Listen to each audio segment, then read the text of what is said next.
2017-yil 12-may kuni dunyo bo'ylab minglab kompyuterlar bir vaqtning o'zida qulflanib qoldi. Kasalxonalar operatsiyalarni to'xtatdi, zavodlar ishlab chiqarishni muzlatdi. Ofislarda ekranlar qizil ogohlantirish bilan to'ldi. To'lov talab qilindi. Bu hodisa keyinchalik WannaCry nomi bilan tarixga kirdi. U ekspluatatsiya qilgan zaiflik esa Windows tizimidagi yangilanmagan xizmat edi. E'tibor bering, ko'pchilikni hatto buzishmadi. Chunki eshiklar allaqachon ochiq edi.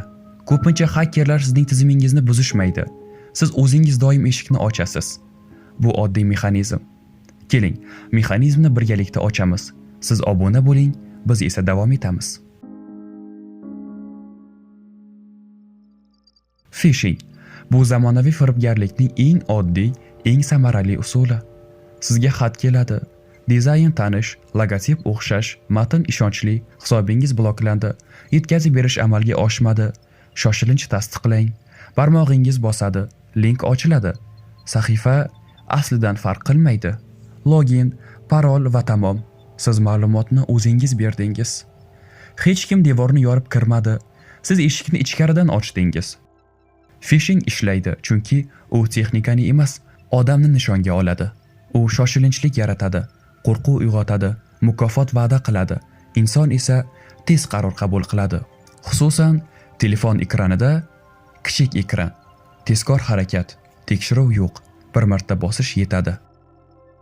Oddiy parol, ikkinchi eshik, 123456 QWERTY tug'ilgan kun sanasi, telefon raqami, kalitni gilam tagiga qo'yib, keyin uyimga kirishdi deyish g'alati emasmi? Parol qayta-qayta ishlatilsa xavf ko'payadi. Bir sayt buziladi, parol tarqaladi, xuddi shu parol boshqa joyda ham ishlatilgan. Endi domino effekti boshlanadi.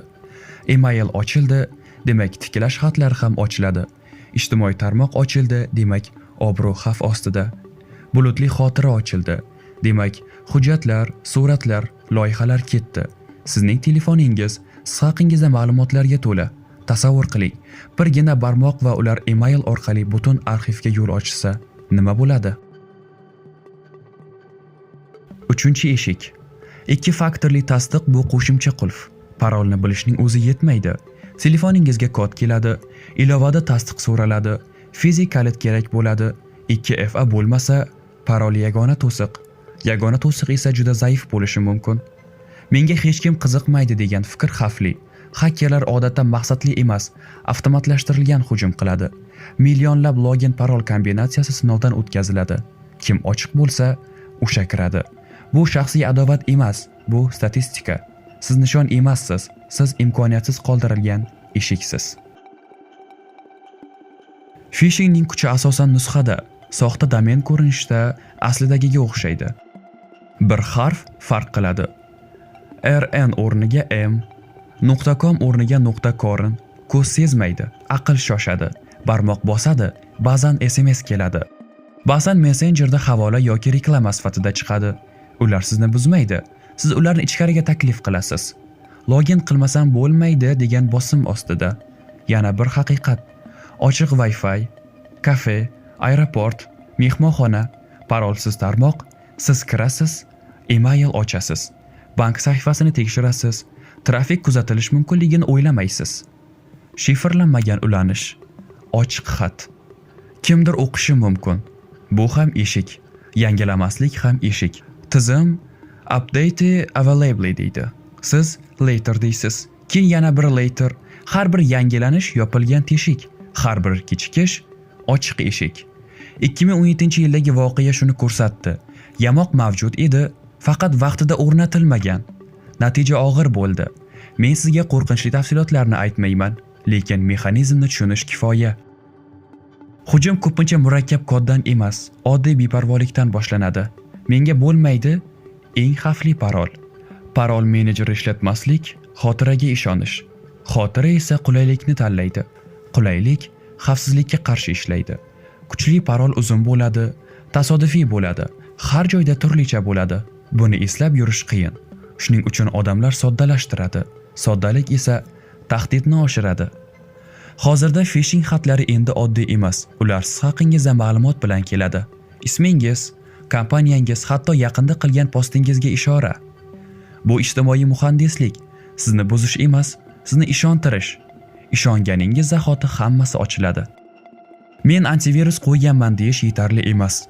Antivirus phishing sahifasiga login kiritayotganingizni to'xtatmaydi. Agar siz o'zingiz ishonsangiz, himoya qatlamli bo'lishi kerak. Parol kuchli, 2FA yoqilgan, yangilanish o'rnatilgan, shubhali havolaga bosilmagan. Bu oddiy ko'rinadi, ammo odat qilish qiyin. Tasavvur qiling. Sizda barcha loyiha fayllari bulutda, bir email orqali kirish mumkin. Parol oddiy, bir xat keldi, ertasi kuni kirib bo'lmaydi. Arxiv yo'q, kim qayerdan kirganini bilmay qolasiz. Keyin shubha paydo bo'ladi. Kechi bo'ladi. Xavfsizlik bu qo'rquv emas, bu odat. Har kuni kichik qarorlar, havolani tekshirish, domenni ko'rish, HTTPS borligiga qarash, zaxira nusxa qilish, backup. Chunki ba'zan eshik yopiq bo'lsa ham deraza sinishi mumkin. Zaxira oxirgi himoya, lekin ko'pchilik backup qilmaydi. Keyinroq yana o'sha so'z. Phishing kompaniyalari mavsumiy bo'ladi. Bayramlar, yetkazib berish aksiyalari, soliq davri, insonning e'tibori chalg'igan payt xat keladi va ko'pchilik bosadi. Bu gap ayblash uchun emas, bu mas'uliyatni qaytarish uchun. Nazorat sizda. Har bir akkaunt kichik uy, har bir parol kalit, har bir qo'shimcha qulf va yangilanish mustahkamlangan devor. Oddiy qoidalar zerikarli ko'rinadi, ammo ular ishlaydi. 2017-yildagi voqea global saboq bo'ldi, ammo har kuni kichik shaxsiy voqealar sodir bo'ladi. Ular yangilikka chiqmaydi, lekin kimningdir loyihasi, kimningdir jamg'armasi, kimningdir obro'si yo'qoladi va deyarli har safar bir joyda eshik ochiq bo'ladi. Savol oddiy. Bugun qaysi birini yopasiz yoki yana keyinroq deysizmi? Hakkerlar sizni buzmaydi. Siz o'zingiz eshikni ochasiz. Endi qaror sizda.